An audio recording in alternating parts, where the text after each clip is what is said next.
us to put some light on a subject that we have been working towards for a number of years. There are a number of Creative Corridor Board members in the audience. There are lots of city staff. There are volunteers who have made this project come to fruition. And for today, we get an opportunity to see a public-private volunteer partnership come together. It's been a mission-driven, God-fearing event for us with some visionary strategic planning.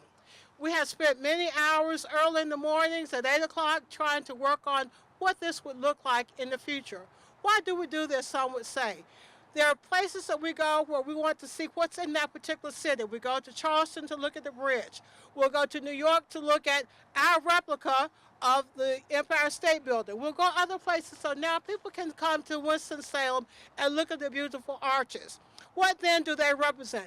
They represent the coming together of our communities. For when you look at them, it's east, west, north, and south. It's more than just a symbolic piece for those of us who have worked on the project.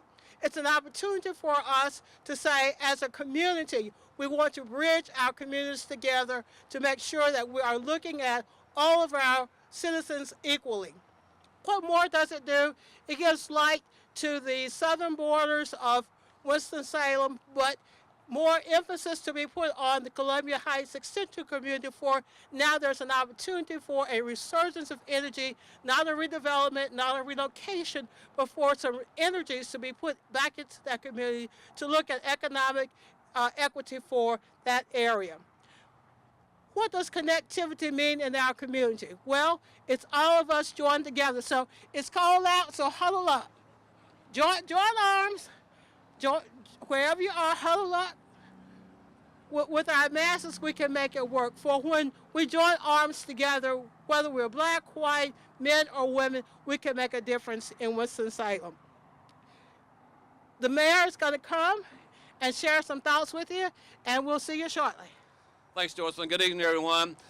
Hey, we decided not to put lights on it tonight. We're going to put a heater so we can warm us up. But tonight we are celebrating a new energy for this southern gateway to our downtown. It becomes even more exciting after tonight. I want to thank all those involved, the Creative Corridors Coalition, Joycelyn, and all the members that are here, the state DOT, our federal grant that we got, and of course the city of Winston-Salem.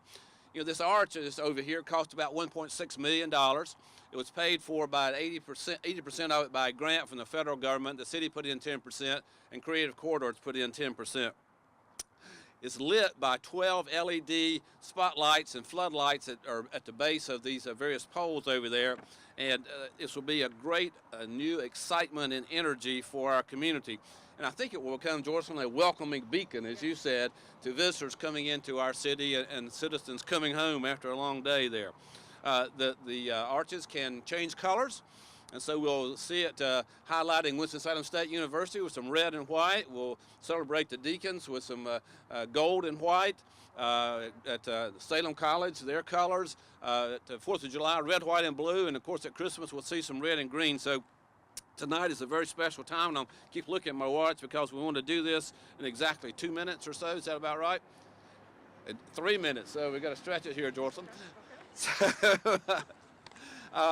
But really, this, as Joycelyn said, this is a collaboration among a lot of groups that's been pulling on this anchor for so much time. And someone asked me today why we did it, of course. And as we said, this is a once-in-a-lifetime really opportunity as this project and then the bridges along Business 40 to create a new front door to our city.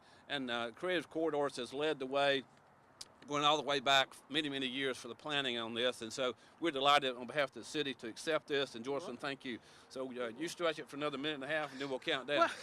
Well, when we think about how this process worked, Mayor, if you can remember, we went to Washington to talk about selling pre-conductors and how we could get the feds to do dollars. We've been to the halls of the General Assembly in North Carolina over the years. So we've been able to network our local government, thanks to Commissioner Elamine and the county for their part in this, for So it's like, well, why take taxpayers and money to do this? That's why we say everyone has contributed, for it is something that will bring economic development, interest to our community. It's a beautiful piece for people to see as they come into our community. So it's worth the dollars. I think it is as well. And sometimes you can't put a value on projects like this. You mentioned some great examples with Charleston and the Cooper River Bridge, and you go to St. Louis, you remember the arches there, and so hopefully we're creating icons here as well that people will remember as they drive through Winston or even come to visit. They will remember us for a very special place as they come together. Exactly, and folk thought this was, Bill Davis and some of the others said, well, this is the only project that we're going to be doing. But as we have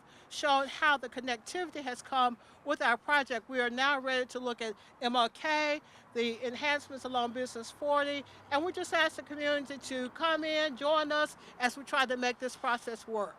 Absolutely, and I'm just looking at Winston-Salem State sitting up on the hill here as we celebrate their homecoming. I can just see this red and white beacon here for homecoming weekend, and others like that. So we are delighted that the Creative Quarters did lead this effort, and the city had to be very innovative in coming up with ways to finance all these things. As we move into the next phase on Business 40. With the 7 bridges there and the various arches that will be shown on some of those bridges, the pedestrian walkway, the brick enhancements all along Business 40. So it's going to be a very special part of our city for our visitors and for our citizens there. The interesting piece is that the community had input as to what the artwork was going to look like along the brick walls, whether they wanted to have. Okay, so count with us. 5.